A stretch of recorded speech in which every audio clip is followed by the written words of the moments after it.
So, good morning, everybody. It's the 17th of March, St. Patrick's Day. How about that, Emily? And I'm really pleased to let you all know that Emily Carding has agreed to do an interview with us. So, what I'd like to start with, of course, is we'll always love an introduction, like, who are you? As a first question, we noted that you are, of course, we've done a little bit of background search. Of course, we know a little bit about you, but for our listeners, it would be very interesting to hear from you. So we noted that you are a theatre maker, an actor, writer, workshop teacher, lecturer, tarot designer, Alexandrian witch, a mystic. Would you like to add anything else? Oh my goodness, that's fairly thorough, isn't it? I'm also a key bearer for the Covenant of Hecate. I don't have a lot to do with Wicca these days, but I think that does form a fairly good foundation for lots of things. And I'm a solo parent, a single parent, which is not an insignificant thing. Absolutely, yeah. Parenthood is one of the most defining things about life, I think, because we've just been talking about some of the things I found in Cyprus about birthing, what have you. So parenthood is one of the most defining things, I think, for anybody. So yes, let's yeah. That's it. It's not a part-time gig. It isn't. It isn't, and it never ends, you know. But how did you become involved with theatre, for example? It was one of those things that I really felt in my bones that I wanted to do, and it was strange because it wasn't in my family. We didn't even have drama at my school. I come from a working class background, which is quite difficult in the theatre industry, which tends to support those from a wealthier background. And I just kept pushing for it, and I was remarkably fortunate in that having not done drama at all at school, I went to A-level college, the building next door, which was a very creative college, and I got to start doing a little bit of theatre there and loved it. But I'd done 1 year. I'd already done 2 years of other courses, and I'd done 1 year of GCSE drama, and I'd done 1 year of A-level theatre. And I had another year to go, and I'd been at the college at that point for 3 years, and I'd left it too late to apply for, I think it was a film directing course I wanted to do, and it was a chance meeting in a corridor of my theatre lecturer and my art teacher, and my art teacher was like, "Are you still here for like a 4th year?" And my theatre lecturer went, "Oh, maybe you don't have to be." And there was a drama school called Bretton Hall, where my theatre lecturer's husband worked, and they knew that they had last-minute places through clearing, and a new course had been invented to get more students, and it was basically a way to get more money for the college, more students. It was one of those fated, meant to be moments. Got an interview on the Friday and started on the Monday, so it was it was a whirlwind. And I felt incredibly fortunate to be there, but also a bit of a fish out of water because I had so little theatre experience compared to everybody else there. And very much when I first left home to do that, started to also get into the magic and spirituality and started to really explore that. So I was definitely the weird one as well. I was very much pushing the witchiness and hanging out in like a green cloak and sitting in trees and things. But that's where I started. So for me, the magic and the theatre were always intertwined. They always happened together. My drama school, Bretton Hall, was up in Yorkshire. No longer exists, but it was a wonderful place, and it was on a nature reserve, and right next to Yorkshire Sculpture Park. So really in beautiful nature and landscape. And so not only was I really learning about theatre for the first time, but I was also really discovering magic and the spirit of the land for the first time too. Absolutely. It actually reminds me of my own background. I don't know if you realise, when I was studying for teaching, I actually my course was actually dance and drama. Oh, I And I see. was just up the road from Alsager College. I probably remember Alsager at Crewe. And Yeah. No, Crewe and that's I, where I'm from originally, those parts. I'm from Stoke-on-Trent originally, there you from the go, there Potteries. you go. Yeah. So, and I remember at the time thinking that for me, dance and drama was so important because I was already interested in paganism, in all those kind of classical mystery traditions, and of course it was the ritual drama that really attracted Mm. me. So I loved being in a course like that. So I recognize where you're coming from, because I suspect as well for you it's also a lot to do with the ritual drama coming from the Greeks, and so I do recognize, and how these things are so coincidental. But as we know, coincidence does not exist. That how Yeah. did it happen that you were there at that particular moment? So absolutely magical. So yeah, so what were your next steps? What were your next steps? From drama school, I sort of met somebody there. It was also generally the arts, so there was music and so on. And I met and married somebody like straight out of drama school. Um, and did bits and bobs of acting work, Cambridge Shakespeare Festival and things like that. Did a stint at the London Dungeon, but nothing, massively impressive. It was a bit disparate. We sort of took it in turns to take arty jobs and Mm, normal jobs to support the other person and so on. right. And then I became about 5 years into that, 4 or 5 years into that, became pregnant and left. Mm-hmm. And then actually, when my daughter was not very old at all, um, not even two, that relationship ended, and I was sort of plunged again, one of those just whirlwind times, plunged into another relationship. It's a long and complicated story that nobody needs to hear. Oh, Um, I find it incredibly interesting, actually. I love the no, biographies. Yes. it was one of those things. It, another remarkable series of Mm-hmm. synchronicities, tied in with Arthurian legend and all sorts, but Ah, sort of. right. But I'd met this person who was part of a group teaching Celtic shamanism out in the wilds, and it was something I'd always wanted to do. And we formed a connection, and I ended up with nowhere else to go, with my husband at the time saying, well, you can't have these feelings and stay here, so you need to either stop feeling this way or you need to go. So Mm. I went with this person that I really had only known for a few months. But at that point, because then I was with a partner who was also magically inclined, became then very deeply focused and immersed in the magical world, in my training myself magically in various disciplines esoterically, but also started to create my own tarot decks. At that point, was painting a lot, Mm. um, and writing books and so on. So for about 10 or 11 years, I wasn't really acting at all. I wasn't acting at all. I was completely Mm. out of the professional theatre and film thing, and I was just focused on being a parent and on the esoteric work. But Mm-hmm. but during that time, from not only the emotional experiences that I was going through and had gone through, and the whole heart opening experience of being a parent, but also the magical training and really getting in touch with the spiritual body, so the Mm-hmm. physical body, the emotional body, but engaging all three in harmony as part of magical work.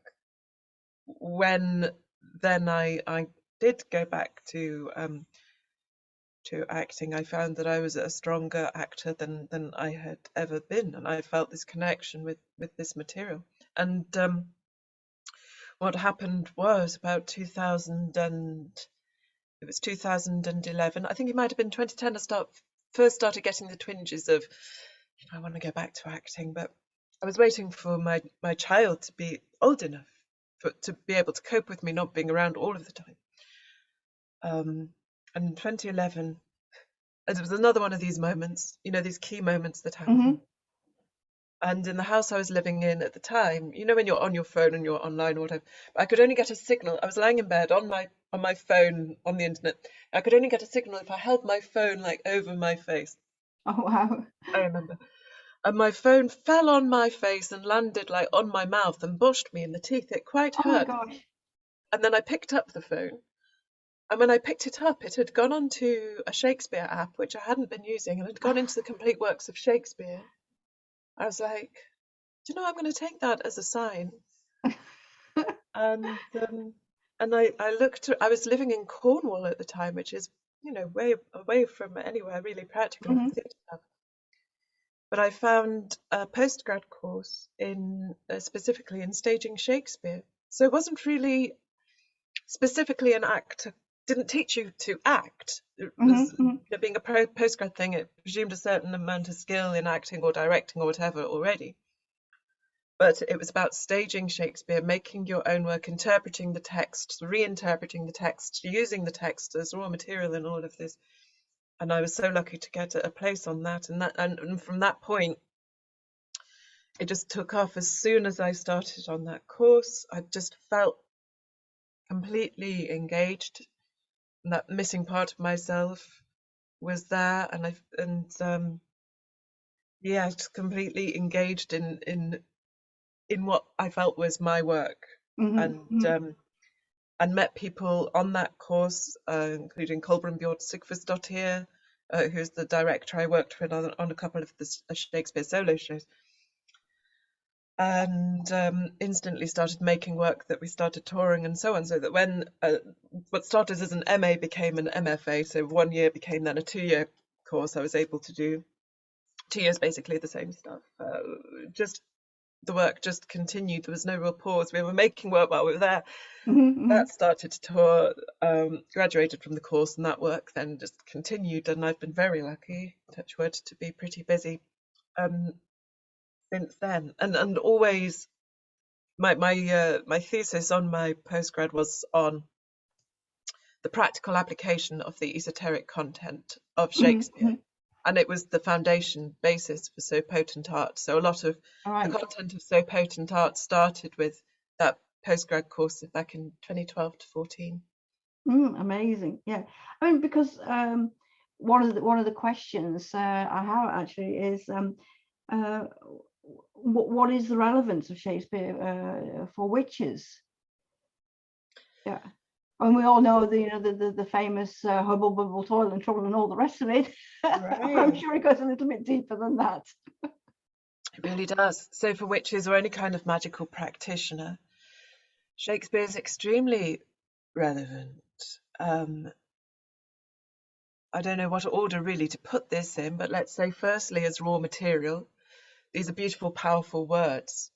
So Mhm, you can, and actually including many powerful invocations. Shakespeare seems to be particularly keen on Diana and on the moon, but of course we also have Hecate, who Shakespeare tends to use in what appears on the surface to be a darker form of Diana. These two goddesses, kind of both aspects of a greater energy that is the moon in Shakespeare's works, but also then as an extension of that, nature and the soul of the world in that Neoplatonic sense, which is very interesting mhm. when you start to look at what the witches in Macbeth might actually, on a deeper level, represent.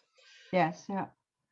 Then you can look at, when you start to really analyze specifically through the lens of magic the works of Shakespeare, you can kind of piece together what his attitude to these philosophies might have been compared to his contemporaries. It was a language, you know, the language of Hermeticism, of the Kabbalah, the elements, the planets, and so on, that the Renaissance culture was much more well versed in Mhm, mhm. than the average person now. But for those of us who have studied all of these disciplines, we can find them and recognize them in Shakespeare, and therefore we can learn these lessons and gain this wisdom from them, and actually a deeper understanding of the plays and the characters Mhm. through really understanding what a character means when they say they, for example, they were littered under Mercury. Right. Yeah. Um, but yeah, but it's taking because Shakespeare really understood how to write in a way that would engage the emotions and the spirit, to move you, to transform you, to give you a transformative experience via the theatre, an Mm. initiatory experience, if you like. Yes. Yeah. And that can be consciously taken and harnessed by anyone who is a magical practitioner to use in their own work. So that's kind of what I've done with So Potent Art, is Mm-hmm. present you with, I can't take all of it, but certain examples of magical content and esoteric content and mythological content and paranormal and so on in Shakespeare's works, and then give you practical examples of how you can then take that and use that in a postmodern way. So it's giving you early modern raw material and encouraging you to be creative with that and remodeling it and using it for your own purpose. Mm-hmm. Yeah, I mean, in that sense, it's very much the heart of ritual drama and the whole cathartic process.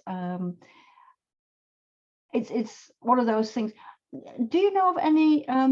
Often when we talk about Gardnerian ritual material, Alexandrian ritual material, it's surprising to me now when I think about it that there is very little references to Shakespeare and Shakespeare's words. I mean, we always, oh, this is Crowley, this is, and when you think about it, how is that because sometimes the British are they don't actually see the obvious.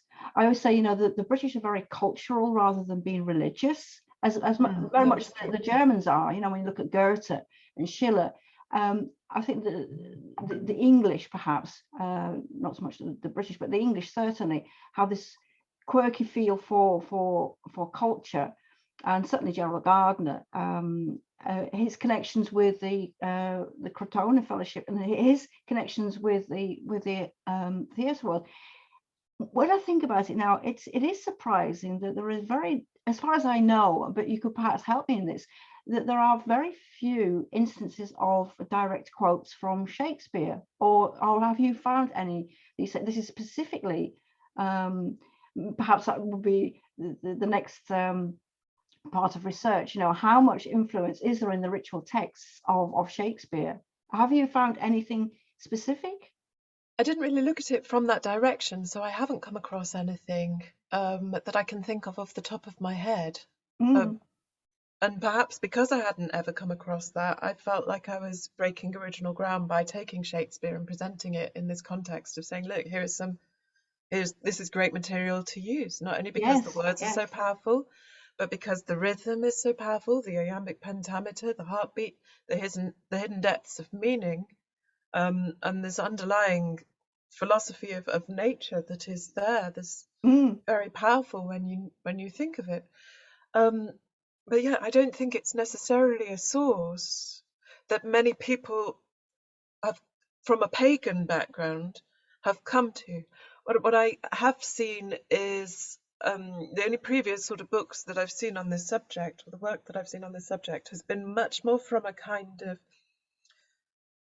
Rosicrucian and Christian perspective. And again, it's a different lens, and you can find all of the content in there that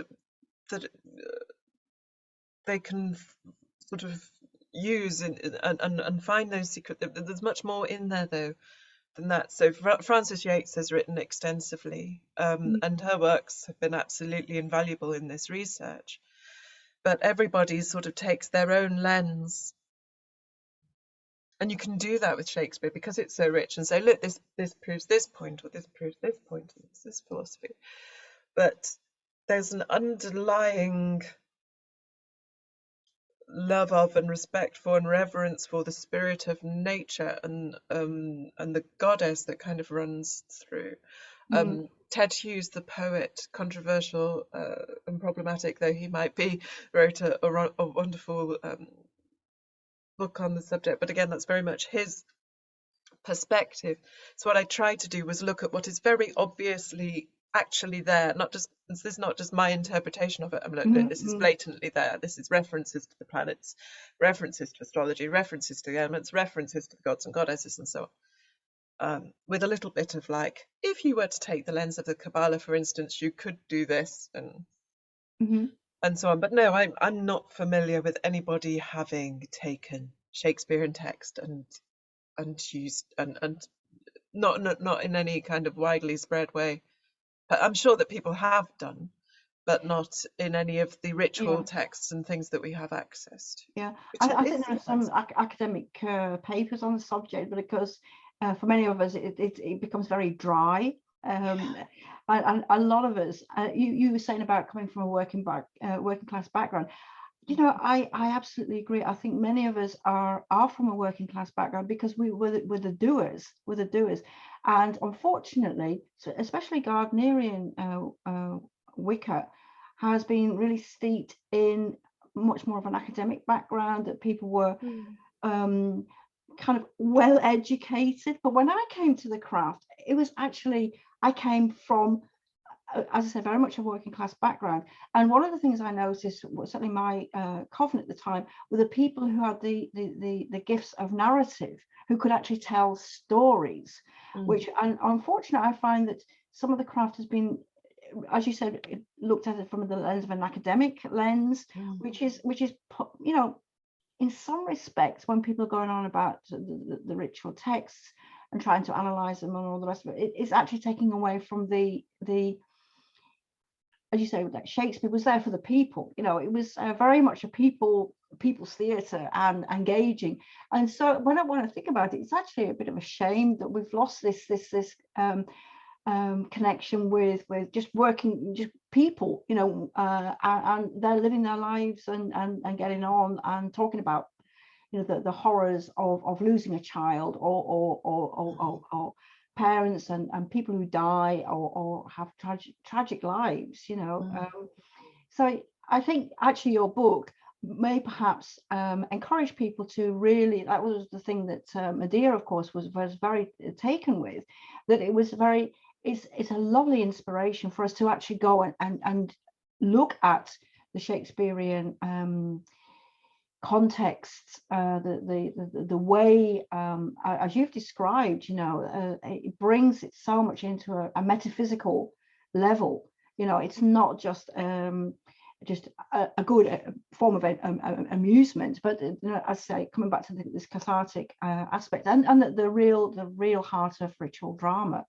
So yeah, I would encourage everybody at this point to go back to the review, of course, and familiarize themselves with actually what Medea wrote. So again, but it begs the question. And it's my next question. Is it important for witches to gain some experience in acting? Good question. That's one of the things that I do address in the book. Mm-hmm. I had a very interesting experience. So the structure of the book leads you through, each chapter has practical exercise or a couple of practical exercise at the end, and it's all building towards leading you to creating your own piece of ritual drama if you so wish at the end.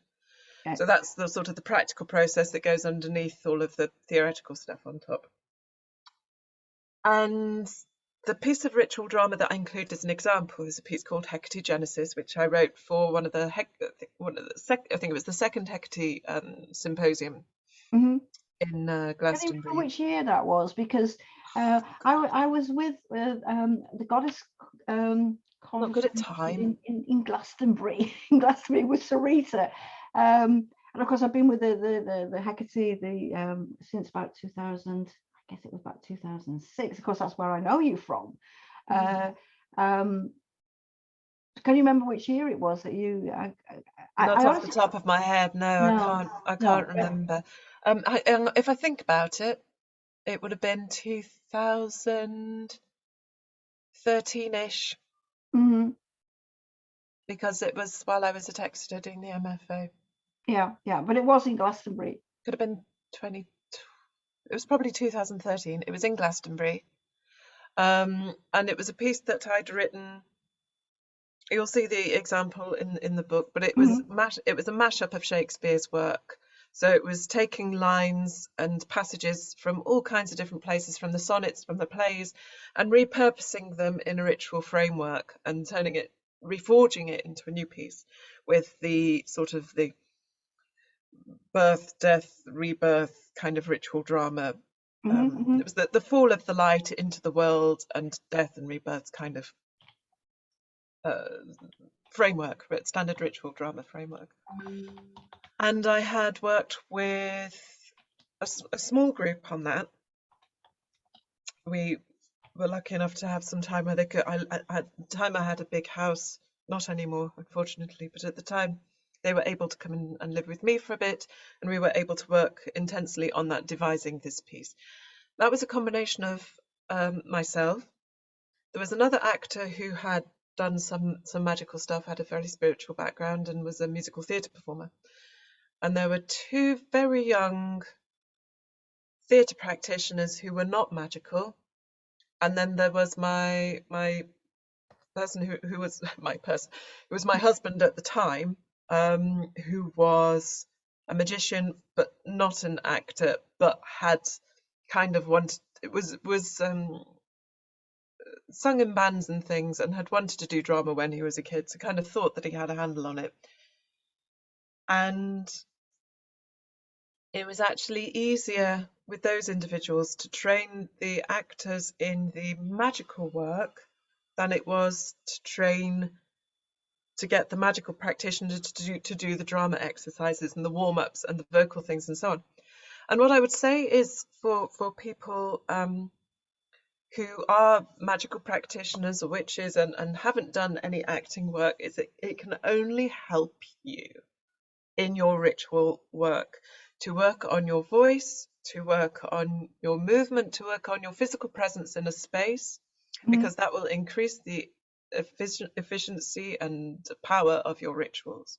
And so there are exercises to work on all these things. One of the things that I like to do when I'm working with anybody on any kind of ritual work is to really help them to engage, find where the resonance of the voice is, and all of these things, which are the parallels in training between magicians and actors, as have been since ages past. Yes, yeah, very much so.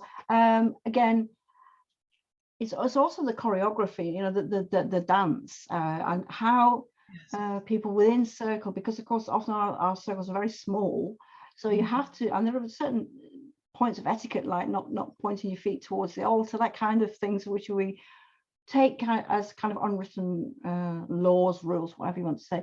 But it's this whole often this dance, the choreography, but also in connection with other people, with the way the energy is also moving. So to me, I think acting is certainly one of the things that everybody could benefit by. And even though I mean, I have a slight disability. I don't know if you remember that I have problems with my hips, and I had to find a real way of doing ritual gestures without being. I always wanted to keep that kind of elegance and keep the flow going without it, you know, impinging on the energy. But sometimes when we think of like gods, like Bess, for example, when there is this also this kind of that it's part of the actual movements, that it is slightly wobbly or whatever, because of course there's also another point of it. How do you actually engage in the movement when you're actually not able to do certain things? And that's one of the things that's come up recently, that how do we accommodate for people who are slightly disabled or are not able to you know, move or get down on the knees and that kind of thing. So I think in a sense the acting part of it, the dance, the choreography is really vital, because it also means that people are also working together, because there is also this kind of helping each other, which I think is sadly lacking in some of our rituals these days. I don't know whether you've experienced that. I'm one for working together. I don't always, if I do an invocation, it's really handy if the people behind me or in front or whatever are also there helping me. So again, the action is, and we don't have to talk about, you know, drawing down the moon and all the rest of it. tomorrow is full moon. How do we help the priestesses to go into trance or whatever? I think a lot of this is very dependent on our, in fact, our acting. And not to say, and like Maxine would say, you can't make it, fake it.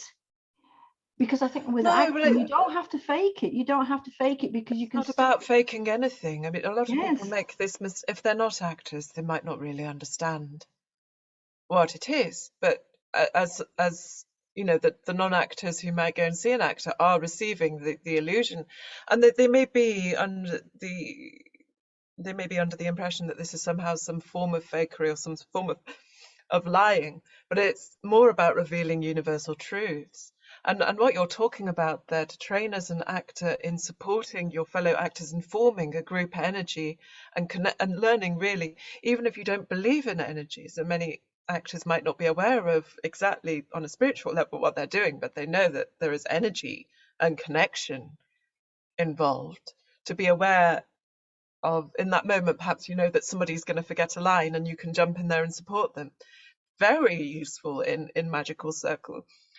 And also, if you've got the confidence in your own movement and your own voice, whatever your limitations are, then you're not hung up on yourself. You're not stuck in your own head and your own fears.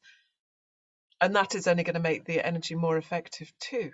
Mm-hmm. So it's and it's embodying.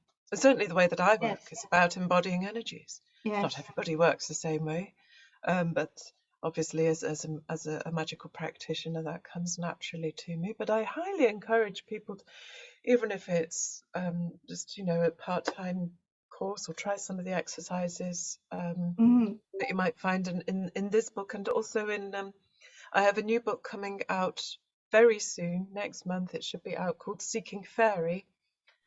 Mm-hmm. That certainly has some exercises in there to lead you through voice and movement, liberation in the self as well, because in fairy work I find that very useful to connect with the energies of the land and the beings around me and so forth. Yes, in fact, that was one of the questions. I'm going to round it off, but it's come up now, so we'll deal with it now. And again, as you just pointed out, your latest book is called Seeking Fairy. Mm-hmm.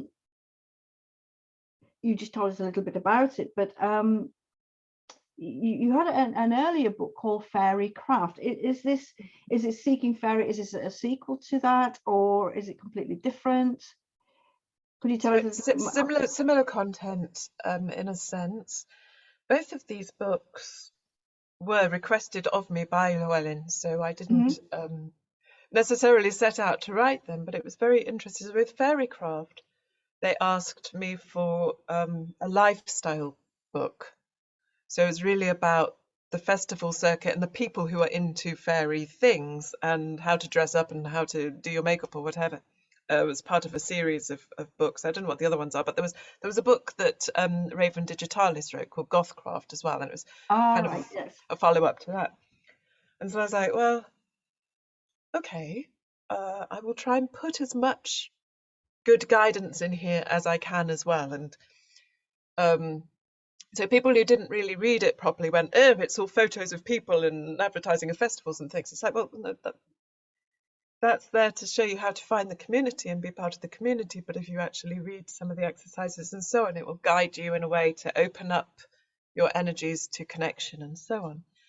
And then I was approached, and that was a good 10 years ago that came out, blimey. And then I was approached more recently, scary, isn't it? And then I was approached more recently to do a little gift book. So that was originally, it was going to be a series of gift books, and they asked me to do the one on fairy, and like little hardback books with them being illustrated by a lovely illustrator. And I was like, well, this is another opportunity to do the kind of what I called the sugar-coated knowledge pill. So a book that looks like, lovely, lovely fairies. This is the work. And it ended up that they ditched the concept of the series of books, but they wanted to keep this book as an individual book. So it went from being called The Little Book of Fairy to Seeking Fairy. So what I've packed it full of exercises. it's packed full of exercises. It's got folklore in every chapter as well. At the end of every chapter there is a story, because I think it's so important to bring things back to the original folklore of various countries, of Ireland, of course, particularly, but Wales and Scotland and Brittany and so forth. And there's little it's sort of bite-sized, easy. They wanted something very easily accessible that you can pick up and dip into at any point. And it's got beautiful illustrations by an artist who lives one of my favourite parts of the world in the Pacific Northwest. Beautiful out there. And Cielo Thompson, she's done these gorgeous illustrations. But yeah, I've packed it full of exercises, practical work, and visualizations and meditations and so on, to really give people a good grounding. So it's kind of some of the same exercises as Fairycraft, because this is the work, and the work hasn't particularly changed. It's still a beginner level book that I hope that other people of a more advanced level might also find interesting. But it's like, well, this is the work you need to do. Not to say like, this is how it must be done because this is how I say it must be done, but it's more about opening people up so that they can find their way in. Right. Because I do believe, different people find different ways and different teachers and so on that work for them. So I try to give people as wide an avenue as possible, to be like, here are your options and here's how you work on yourself first, so that you can be open and free to connect with other energies. Always work on yourself first. That I think has to be one of the, know thyself is the foundation of any magical discipline. Absolutely. I mean, it's funny actually, talk about coincidences. Seeking Fairy. I was just telling you, I've just come back from Cyprus, and one of the reasons I wanted to go to Cyprus was because of the fairy queen Melusine. And I've always been fascinated by the story of the Lusanian family in Cyprus. Unfortunately, I didn't really find that much about them, unfortunately, because I want to find out, see if I can find any Melusine magic here. But do you discuss Melusine by any chance? Yes, I definitely do. I think I would the think stories so. that I feature in Seeking Fairy, I think I certainly meant to. I think I did.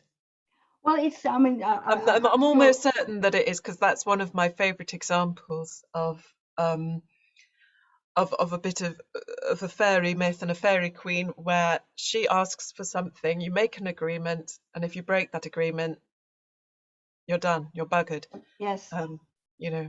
She doesn't ask for much. Leave her alone on a Saturday. It's not too much to ask. Yes, and yet when I was I'll just show you the book. It's full of notes, what have you. Here we go. This one from Aras, and the strange thing in this book is that it's very well. It's clear that when she marries the king and asks him to not visit her on a Saturday night, he actually honors that. He actually honors, and it's his brother. It's his brother who makes him doubt her by saying, well, it's a bit odd, isn't it? I mean, have you ever thought it's a bit odd? And in the end, it's his brother who kind of tips him, and against his better nature, he does actually go and open the door, and then he's absolutely shocked. So I always think sometimes it's these stories are so important, because it also brings back to us the again oath breaking, what it means, and especially having an oath with a fairy queen, with the and how we, of course, fairy tales are full of all examples, but it's, I think, the Melusine magic, as we've seen, of course, with the White Princess and various others, and the series, the BBC series, have been fascinating. But again, it's coming back to, like the Shakespearean idea of oath breaking, and hubble bubble. If you do break your oath, there are going to be consequences. And I think that's very much part of our existence today. That people, what I find so distressing about our world today is the lack of trust, the lack of respect. And I think, you know, some The of the lack of honor as well. Honor is a concept absolutely, and much forgotten. I try to emphasize it in my work when I have any opportunity. yes, yes. And certainly, if anybody says to me today, you know, what is the value? What is the value of the craft? What is the value of Wicca? I always come back to this idea of honor, this idea of respect, this honor of actually keeping your oath. And a lot of people sort of look at me as if I'm completely bonkers and don't seem to realize, you know, most of our existence today, if we cannot trust that in front of us, then where are we? But how can we distill that sense of trust in others that they can trust us? So I think your books have been really also very helpful in reminding us of the power of ritual, but also what happens, what are the consequences of breaking your oath.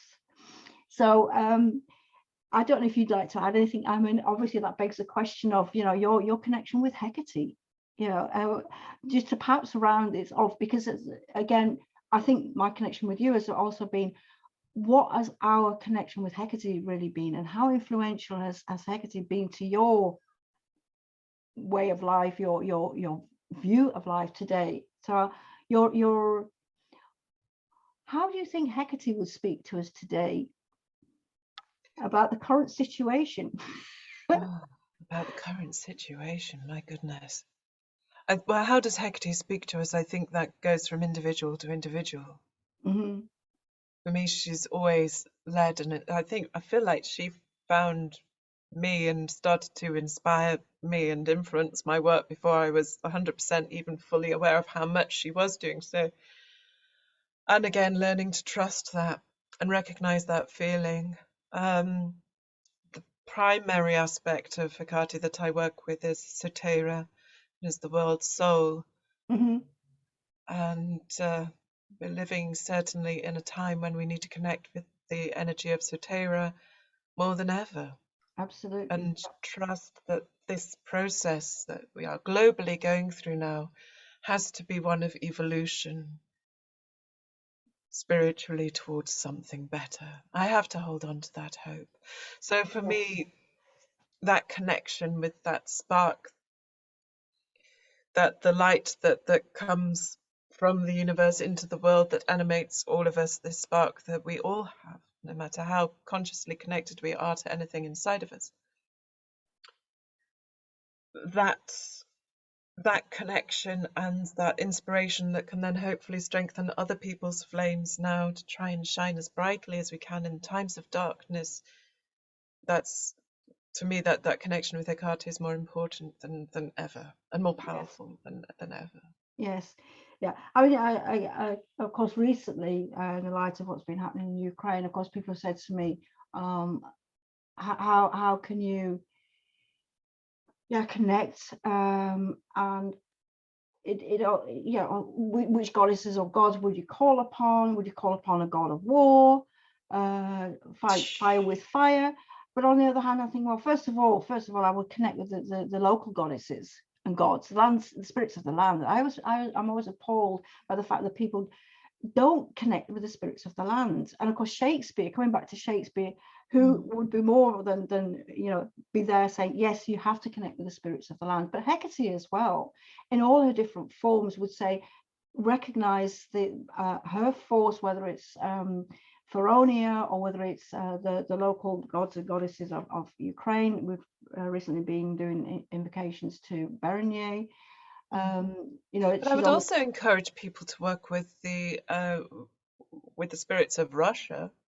Absolutely, yeah. Again, it's Interestingly, I was given, I toured with one of my shows to St. Petersburg in 2019, I think it was, and they gifted me with this beautiful lady. Oh, beautiful.